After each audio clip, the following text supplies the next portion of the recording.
शिक्षा व्यवस्था है वो तो दिख ही रहा है, लेकिन इसमें गांधी जी ने भी अपना योगदान दिया। गांधी जी का योगदान महत्वपूर्ण है, जिसको हम लोग बापू कहते हैं। और गांधी जी द्वारा नियोजित नई तालीम के अलग अलग लेवल थे, अलग अलग लेवल थे, अलग अलग तरीके थे, है ना। और इस विषय में आज हम लोग बात करने वाले हैं, डिस्कशन करने वाले हैं, आज हम लोग चर्चा करने। गांधी जी ने भारत जनता को ब्रिटिश राज के विरोध में संगठित किया था, बताया था। क्या बताया था? कि आज हम लोग एकजुट हुए हैं, किसके लिए? तो भारत में एक शिक्षा कायम करनी है, जो किसके विरुद्ध? अंग्रेजों के विरुद्ध, ब्रिटिश जनता के विरुद्ध। साथ ही उन्होंने भारतीय तो पूर्ण आर्थिक, सामाजिक और राजनीतिक जीवन का कार्यभार भी संभाला। गांधी जी ने दक्षिण अफ्रीका से जब लौटे हुए, गांधी जी जब दक्षिण अफ्रीका से लौटे तो 1915 में साबरमती में एक आश्रम की स्थापना की।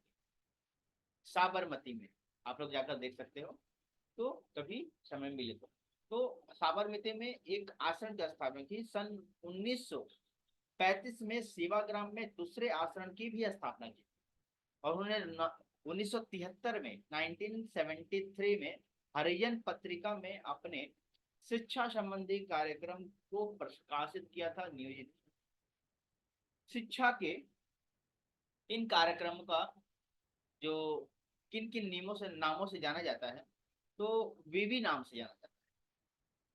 शिक्षा में नई नई तालीम दी गई थी, जिसको नई तालीम के नाम से हम लोग जानते हैं।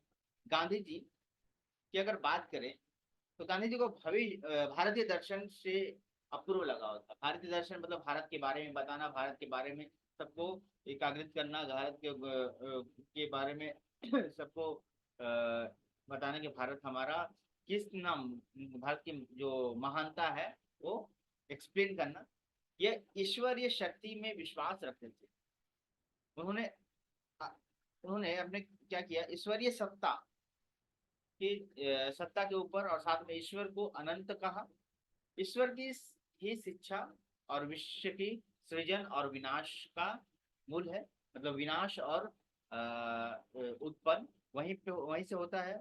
प्रत्येक जीव ईश्वर का जो ईश्वरीय अंश है, हर जीव के अंदर क्या है?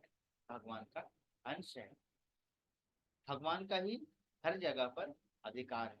गांधी जी अपनी शिक्षा की अवधारणा से एक आधारशिला व्यक्त की।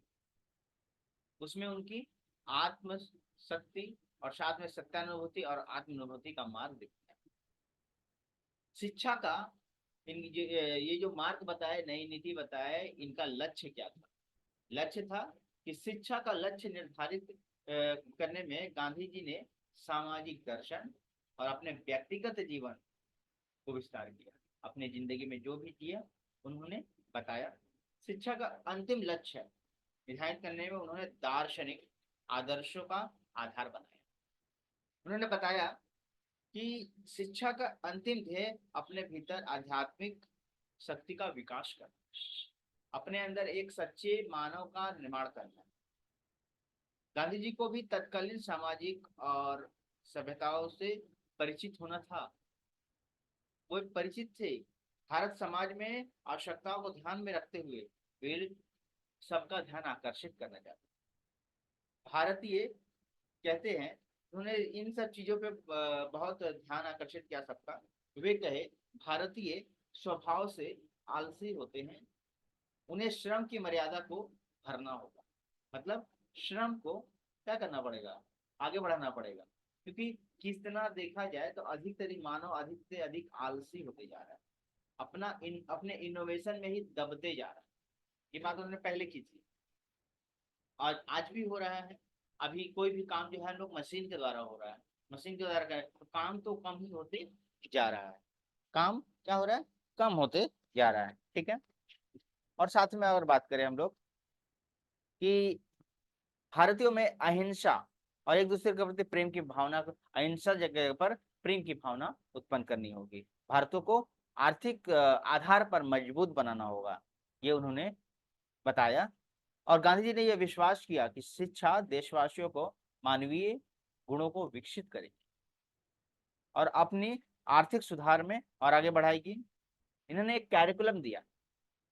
कैरिकुलम क्या है? यह हरिजन पद में गांधी जी के वर्तमान शिक्षा का आलोचना की है और शिक्षा के वैकल्पिक व्यवस्था भी दी कि शिक्षा की व्यवस्था कैसी होनी चाहिए।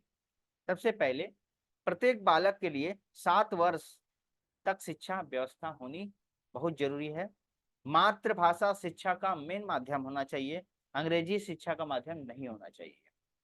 अपने पूरे अध्ययन से दौरान बालक हस्तशिल्प में प्रशिक्षण ले, मतलब कुछ हस्तकला के हाथ से हाथ का काम सीखे। सार्वभौम पाठ्यक्रम विशेषज्ञों की कमेटी बनाकर एक निर्मित की जाए।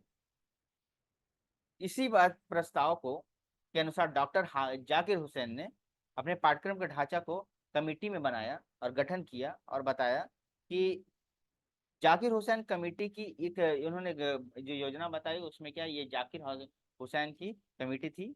गांधी जी ने इसे रिपोर्ट कर दिया और बताया कि योजना मैंने ढांचा किस प्रकार था। एक बुनियादी कार्य जैसे कि कताई, बुलाई, लकड़ी का काम, कृषि, बागवानी, ये सब चीज जो है। मातृभाषा, गणित और उत्पादक कार्य, भूगोल, नागरिक शास्त्र, ग्रामीण अर्थव्यवस्था, सामान्य विज्ञान, प्रकृति का अध्ययन, जीव विज्ञान, भू विज्ञान, इन सब चीजों में फाइन आर्ट, चित्रांकन जिसको कहते हैं, हिंदू भाषी, उर्दू भाषी, सब चीज का ज्ञान प्रारंभ होना चाहिए। ठीक है। तो ये सारे जो मेथड थे कैरिकुलम में, इसके बहुत सारी बातें भी हैं और भी। तो गांधी जी ने नई नई नीति अपनाई थी और इसको नई तालीम कही गई थी। मिलते हैं हम लोग नेक्स्ट वीडियो में, तब तक के लिए बाय बाय, जय हिंद।